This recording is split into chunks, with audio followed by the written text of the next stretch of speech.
Hi friends, എല്ലാവർക്കും critical tech 5 Paisa go charting powered by മല്ലോ market profile before the bell pre market റിപ്പോർട്ടിലേക്ക് ഏവർക്കും സ്വാഗതം.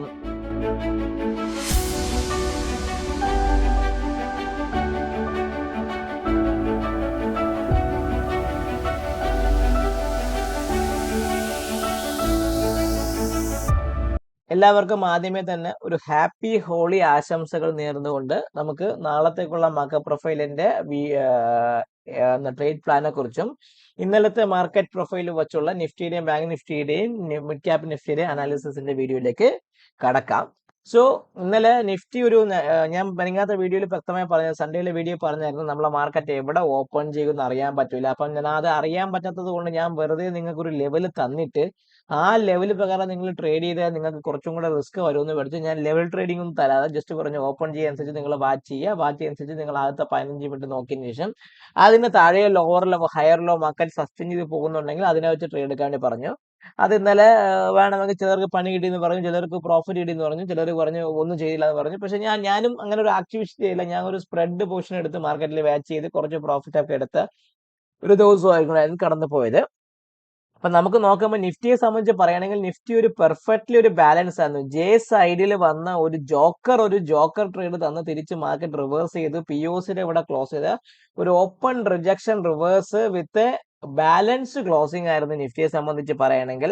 നമ്മുടെ കഴിഞ്ഞ പ്രാവശ്യം വന്ന നിങ്ങൾ ഓർത്തോ അറിയാം 24,673 അല്ലെങ്കിൽ 24,568 എന്ന് പറഞ്ഞ 570 ഭാഗത്തുള്ള നമ്മുടെ ബഡ്ജറ്റ് ഡേയുടെ അന്നത്തെ ആ സപ്പോർട്ട് ഇപ്പോഴും നിഫ്റ്റിയിൽ ആക്റ്റീവായി നടക്കുന്നു അർത്ഥം. ചുരുക്കി അതുകൊണ്ടാണ് നിഫ്റ്റി ആ ഭാഗത്തൊക്കെ എത്തുമ്പോൾ നിഫ്റ്റി തിരിച്ച് കയറിയിട്ടുള്ളത്. സോ ഞാൻ നിഫ്റ്റിയെ കുറിച്ച് പറയുകയാണെങ്കിൽ നിഫ്റ്റി ഒരു പ്യുവർലി ഓപ്പൺ റിജക്ഷൻ റിവേഴ്സ് ആയിരുന്നു. ORR down with balance close ആണ്. മാർക്കറ്റ് ക്ലോസ് ചെയ്തിരിക്കുന്ന POC അവിടെയാണ് 24,834 ഭാഗത്താണ് ക്ലോസ് ചെയ്തിരിക്കുന്നത്. അപ്പൊ നമുക്ക് ആദ്യം നിഫ്റ്റിയുടെ POC 24,834 ഭാഗത്തേക്ക് 35 ഭാഗത്തേക്ക് ഞാൻ ആ POC ഞാൻ കൊണ്ടുവന്നു. അപ്പൊ ആദ്യം 35 36 ഭാഗത്തേക്ക് കയറുമ്പോൾ 24,836 ഭാഗത്തേക്ക് ഞാൻ ആ POC കൊണ്ടുവന്നു.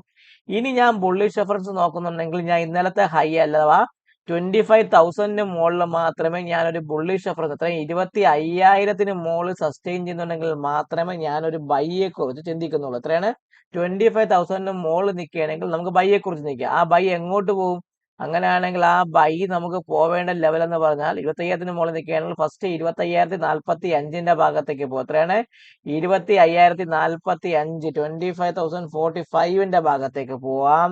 സെക്കൻഡ് ടാർഗറ്റ് അതിന് മുകളിൽ നിൽക്കുകയാണെങ്കിൽ 25,100 ഭാഗത്തേക്ക്, അതായത് നമ്മളെ ഗ്യാപ്പ് ഫില്ല് ചെയ്യാനുള്ള 25,100 ഭാഗത്തേക്ക് വരാനും. തേർഡ് ടാർഗറ്റ് അതിന് മുകളിൽ നിൽക്കുകയാണെങ്കിൽ 25,148 ഭാഗത്തേക്ക് വരാം. എത്രയാണ്? 25,148 ഭാഗത്തേക്കും വരാനുള്ള ചാൻസ് കൂടുതൽ. അപ്പൊ ചുരുക്കി പറഞ്ഞാൽ നിഫ്റ്റിയെ സംബന്ധിച്ച് പറയാൻ 25,000 പൊട്ടുകയാണെങ്കിൽ മാർക്കറ്റ് മുകളിലോട്ട് കയറാൻ അത് 25,045 25,000 എന്താണ് 25,100 25,147 എന്ന് പറഞ്ഞ ഭാഗത്തേക്ക് പോകാനുള്ള ചാൻസ് കൂടുതലാണ്. അപ്പൊ ഇതാണ് എനിക്ക് നിഫ്റ്റിയെ കുറിച്ച് പറയാനുള്ള ഒരു അപ്വേർഡ് റെഫറൻസ് ലെവലുകള്. ഇനി നമുക്ക് നോക്കേണ്ട downward reference level. So downward എന്ന് പറയുമ്പോൾ ഞാൻ ഇനി പറയുന്നത് 24,690 താഴെ ഞാൻ സെല്ലിംഗ് എടുക്കുള്ളൂ. കാരണം 24,690 താഴെ ഒരു സെല്ലിംഗ്, 24,690 താഴെ ഒരു സെല്ലിങ്ങിനെ കുറിച്ച് ചിന്തിക്കാം. അത് ഫസ്റ്റ് ടാർഗറ്റ് എങ്ങോട്ട് വരാം? 24,645 ഭാഗത്തേക്ക് വരാം. എത്രയാണ്? 24,645 ഭാഗത്തേക്ക് വരാം. സെക്കൻഡ് ടാർഗറ്റ് എന്ന് പറയുമ്പം സെക്കൻഡ് ടാർഗറ്റ് എന്ന് പറഞ്ഞാൽ അടുത്ത എവിടെയാണ് സെക്കൻഡ് ടാർഗറ്റ് വരുന്നത്? സെക്കൻഡ് ടാർഗറ്റ് അടുത്ത് വരുന്നത് 24,593. എത്രയാണ്? 24,593 ഭാഗത്തേക്ക് 24,593 24,593 ഭാഗത്തേക്ക് വരാനും. തേർഡ് ടാർഗറ്റ് വന്നാൽ 24,540 24,540 ഭാഗത്തേക്ക് വരും. ഇതാണ് എനിക്ക് നിഫ്റ്റിയെ കുറിച്ച് പറയാനുള്ള ഒരു ഡൗൺവേർഡ് റെഫറൻസ് ലെവലുകൾ. ഇപ്പൊ കൃത്യമായി ഓർത്തോളുക, മാർക്കറ്റിനെ സംബന്ധിച്ച് പറയുകയാണെങ്കിൽ 24,836 ഭാഗത്താണ് ബാലൻസിൽ ക്ലോസ് ചെയ്ത് 25,000 മുകളിൽ പോവുകയാണെങ്കിൽ ബുള്ളിഷ് മൊമെന്റും, 24,690 താഴെ സസ്റ്റെയിൻ ചെയ്യുന്നുണ്ടെങ്കിൽ 24,645 24,593 24,540 എന്ന് പറഞ്ഞ ഭാഗത്തേക്ക് വരാനുള്ള ചാൻസ് വളരെ കൂടുതലാണ്.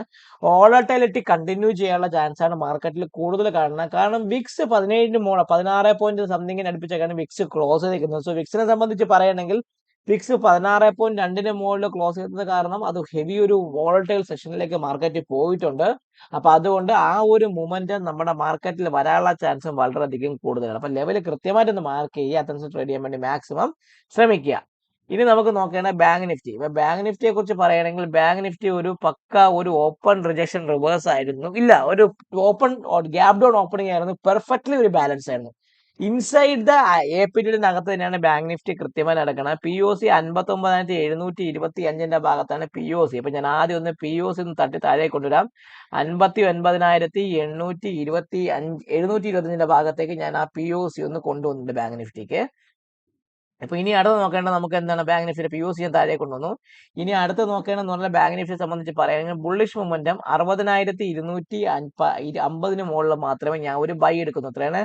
60,250 മുകളിൽ 60,250 മുകളിൽ ബാങ്ക് നിഫ്റ്റിക്ക് ഒരു ബൈയെ കുറിച്ച് ചിന്തിക്കാം.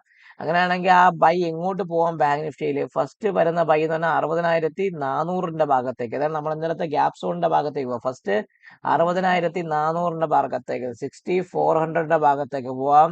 സെക്കൻഡ് ടാർഗറ്റ് എന്ന് പറഞ്ഞാൽ 60,525 5525 ഭാഗത്തേക്ക് പോകാനും തേർഡ് ടാർഗറ്റ് എന്ന് പറഞ്ഞാൽ 60,700 ഭാഗത്തേക്ക്. ഇതാണ് എനിക്ക് ബാങ്ക് നിഫ്റ്റിയുടെ അപ്പർ സൈഡ് റെഫറൻസ് ആയിട്ട് എനിക്ക് ഉദ്ദേശിക്കാൻ പറയാനുള്ളത്. സോ ഇതിപ്പോ കുറച്ച് സപ്പോർട്ട് ലെവലിൽ കൂടെ കിടക്കുന്നതുകൊണ്ട് ഞാനൊന്ന് മാറ്റി വയ്ക്കാം. സോ ഫസ്റ്റ് ടാർഗറ്റ് ഈ S1 ST ഒന്ന് മാറ്റി വയ്ക്കാം. First target 60,400.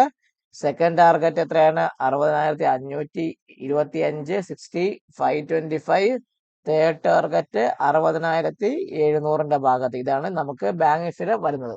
ഇനി നമുക്ക് എന്താണ്, ഇനി ബാങ്ക് നിഫ്റ്റി നമുക്ക് നോക്കേണ്ടത് സെല്ലിംഗ് എവിടെയുണ്ട്, ബെയറിഷ് റെഫറൻസ് എവിടെ വയ്ക്കണം. അപ്പം അപ്സൈഡ് റെഫറൻസ് ആയിട്ടുണ്ട് ബാങ്ക് നിഫ്റ്റിക്ക് 60,250 മുകളിലാണ്. അപ്പൊ ഇനി സെല്ലിങ്ങിനെ കുറിച്ച് ചിന്തിക്കുന്നുണ്ടെങ്കിൽ, സെല്ലിംഗ് ഞാൻ എടുക്കുന്നുണ്ടെങ്കിൽ 59,300 താഴെ മാത്രമേ ഞാൻ ഒരു സെല്ലിങ്ങിനെ കുറിച്ച് ഇനി ചിന്തിക്കുന്നുള്ളൂ. ബാങ്ക് നിഫ്റ്റി എത്രയാണ്? 59,300 താഴെ മാത്രമേ ഞാൻ ഒരു സെല്ലിങ്ങിനെ കുറിച്ച് ബാങ്ക് നിഫ്റ്റിന് ഇനി ഞാൻ സെല്ലിക്കുന്നുള്ളൂ. 59,300 അല്ല, 59,344 മുകളിൽ 59,344 താഴെ മാത്രമേ ഞാൻ ഒരു സെല്ലിങ്ങിനെ കുറിച്ച് ചിന്തിക്കുന്നുള്ളൂ. അങ്ങനെയാണെങ്കിൽ ഫസ്റ്റ് ടാർഗറ്റ് 59,210 ഭാഗത്തേക്ക് എത്തുക. എത്രയാണ്? 59,210. എത്രയാണ്? 59,210 ഭാഗത്തേക്ക് വരാം. സെക്കൻഡ് ടാർഗറ്റ് എന്ന് പറഞ്ഞാൽ 59,030 59,030 ഭാഗത്തേക്ക് വരാനും തേർഡ് ടാർഗറ്റ് എന്ന് പറഞ്ഞാൽ 58,900. എത്രയാണ്? 58,900 ഭാഗത്തേക്ക്. ഇതാണ് എനിക്ക് ബാങ്ക് നിഫ്റ്റിയുടെ ഡൗൺ സൈഡ് റെഫറൻസ് പറയാനുള്ളത്. അപ്പം ബുള്ളിഷ് റെഫറൻസ് ആയി, ബയറിഷ് റെഫറൻസ് ആയി. ഓർത്തോളുക, 59,340 താഴെ സെല്ലിംഗ് സ്റ്റാർട്ട് ചെയ്യും. ഇല്ലെങ്കിൽ 60,250 മുകളിൽ ഒരു ബൈയിങ് സ്റ്റാർട്ട് ചെയ്യാനുള്ള ചാൻസ് ബാങ്ക് നിഫ്റ്റിയെ സംബന്ധിച്ച് വളരെയധികം കൂടുതലാണ്. സോ ഈ ഒരു റെഫറൻസ് ലെവൽ കൃത്യമായിട്ടൊന്ന് മാർക്ക് ചെയ്യുക, അതനുസരിച്ച് ട്രേഡ് ചെയ്യാൻ വേണ്ടി മാക്സിമം ശ്രമിക്കുക. ഇനി മിഡ് ക്യാപ്പ് ഉള്ളവർ തമ്മിൽ ഇന്നലെ കുറച്ചൊക്കെ പിടിച്ചു നിന്ന മിഡ് ക്യാപ്പ് ആയിരുന്നു. പക്ഷെ എന്നിരുന്നാൽ കൂടി ആ പിടുത്തം അങ്ങടെ ഇടയ്ക്ക് വിട്ടു, ആ വീട്ടിൽ വീണ്ടും താഴേക്ക് അടിക്കുകയും ചെയ്തു. മിഡ് ക്യാപ്പ് ഒരു പെർഫെക്റ്റ്ലി ഒരു ഓവർ ഡൗൺ ഒക്കെ ആവുമെന്ന് പ്രതീക്ഷയില്ല. പക്ഷെ പെർഫെക്റ്റ് ബാലൻസ് ഇന്നലെ mid cap, Nifty, bank Nifty എല്ലാം പെർഫെക്റ്റ്ലി ഒരു ബാലൻസ്ഡ് ക്ലോസിംഗ് വന്നത്. ഇങ്ങനെ 13,282 ഭാഗത്താണ് POC മിഡ് ക്യാപ്പിന്. സോ ഞാൻ ആ POC ഒന്ന് മാർക്ക് ചെയ്തേക്കാം. 13,282 ഭാഗത്തേക്ക് ആ POC കൊണ്ടുവന്നു. ബെയറിഷ് റെഫറൻസ് എന്ന് പറഞ്ഞാൽ ഇന്നലെ വന്ന ലോവർ ഈ ഒരു ഏരിയ 13,130 താഴെ മാത്രമേ ഒരു സെല്ലിംഗ് ഉള്ളൂ. സോ 13,130 താഴെ 13,130 താഴെ ഞാനൊരു സെല്ലിങ്ങിനെ കുറിച്ച് ചിന്തിക്കും. ഫസ്റ്റ് ടാർഗറ്റ് എന്ന് പറഞ്ഞാൽ 13,090. എത്രയാണ്? 13,090 ഭാഗത്തേക്ക് വരാം. ഫസ്റ്റ് ടാർഗറ്റ് അവിടെയാണ്. Second target 13,045. എത്രയാണ്? 13,045 ഭാഗത്തേക്ക് വരാനും തേർഡ് ടാർഗറ്റ് എന്ന് പറഞ്ഞാൽ 13,000 എന്ന് പറഞ്ഞാൽ ബിഗ് റൗണ്ട് നമ്പറിന്റെ ഭാഗത്ത്. ഇതാണ് എനിക്ക് പ്രതീക്ഷിക്കാനുള്ള താഴേക്കുള്ള റെഫറൻസ് ലെവലുകൾ. ഇനി അപ്പോർഡ് റെഫറൻസിൽ പറഞ്ഞാൽ ഇന്നലത്തെ ഹൈക്ക് മുകളിൽ മാത്രമേ ഞാൻ ഒരു ബൈ എടുക്കുന്നു. 13,450 മുകളിൽ മാത്രമേ ഒരു ബൈ ഉള്ളൂ. എത്രയാണ്? 13,450 മുകളിൽ മാത്രമേ ഞാൻ ഒരു ബൈയെ കുറിച്ച് ചിന്തിക്കുന്നുള്ളൂ. ഇവിടെയാണ് ഞാൻ ബൈ. ഫസ്റ്റ് ടാർഗറ്റ് 13,500 ഭാഗത്ത് 13,500 ഭാഗത്തേക്ക് പോവാം. സെക്കൻഡ് ടാർഗറ്റ് എന്ന് പറയുമ്പം അതിന് മുകളിൽ നിൽക്കുകയാണെങ്കിൽ എത്രയാണ്? 572 അല്ലെങ്കിൽ 560 ഭാഗത്തേക്ക്. എത്രയാണ്? 560. 13,550 വെച്ചോ. 13,550 ഭാഗത്തേക്ക് പോകാനുള്ള ചാൻസും തേർഡ് ചാൻസ് എന്ന് പറഞ്ഞാൽ 13,594 13,594ന്റെ ഭാഗത്തേക്ക് ഇതായിരിക്കും ബാങ്ക് നിഫ്റ്റിയുടെ അപ്വേർഡ് റെഫറൻസ് ലെവലുകൾ. കൃത്യമായിട്ട് ലെവൽ ഒന്ന് മാർക്ക് ചെയ്യുക, അതനുസരിച്ച് മാക്സിമം ട്രേഡ് ചെയ്യാൻ വേണ്ടി ശ്രമിക്കുക. എല്ലാവരും വീഡിയോ കാണുക, ലൈക്ക് ചെയ്യുക, കമന്റ് ചെയ്യുക, സബ്സ്ക്രൈബ് ചെയ്യുക. നിങ്ങളെ ട്രേഡിംഗ് ഫ്രണ്ട്സിന് വീഡിയോ അയച്ചു കൊടുക്കാനും മറക്കാതിരിക്കുക. പിന്നെ രണ്ടാമത് ഒരു അറിയിപ്പുണ്ട്, നമ്മുടെ മക്ക പ്രൊഫൈൽ വെച്ചുള്ള ഓർഡർ ഫ്ലോയുടെ മക്ക പ്രൊഫൈലിൽ അപ്ഗ്രേഡ് ആയിട്ടുള്ള പുതിയൊരു ഓൺലൈൻ ബാച്ച് ഇപ്പൊ ഈ മാർച്ചിൽ സ്റ്റാർട്ട് ചെയ്യുന്നുണ്ട്. ഇതിൽ നിങ്ങൾക്ക് MCCന് സപ്പോർട്ട് പ്ലാൻ ഫ്രീ ആയിട്ട് തന്ന് നിങ്ങളുടെ കോഴ്സ് റിക്കവർ ചെയ്യാനുള്ള ഹെൽപ്പ് ഒക്കെ ചെയ്യുന്നുണ്ട്. ലൈവ് എല്ലാ ദിവസവും ആഴ്ചയിൽ 4 ദിവസം ലൈവായിട്ട് നമുക്ക് ഒരുമിച്ച് ട്രേഡ് ചെയ്യാം. ക്ലാസ്സുകൾ വരുന്നത് നൈറ്റിലായിരിക്കും, റെക്കോർഡഡ് ക്ലാസ്സുകളായിരിക്കും, ഡൗട്ട് ക്ലിയറിംഗ് ഉണ്ട്, സൈക്കോളജി സെഷൻസ് ഉണ്ട്. അങ്ങനെയുള്ള വെൽ പാക്ഡ് ആയിട്ടുള്ള ഈ ഒരു മെന്ററി ബാച്ചിൽ ജോയിൻ ചെയ്യാൻ താല്പര്യമുള്ളവർ തമിഴിൽ കാണിച്ച നമ്പറിൽ ഒരു ബന്ധപ്പെടുക. വീഡിയോ കാണുക, ലൈക്ക് ചെയ്യുക, കമന്റ് ചെയ്യുക, സബ്സ്ക്രൈബ് ചെയ്യുക. നിങ്ങളെ ട്രേഡിംഗ് ഫ്രണ്ട്സിന് വീഡിയോ അയച്ചു കൊടുക്കാനും മറക്കാതിരിക്കുക. Take care and happy trading and happy Holi to all my trading friends.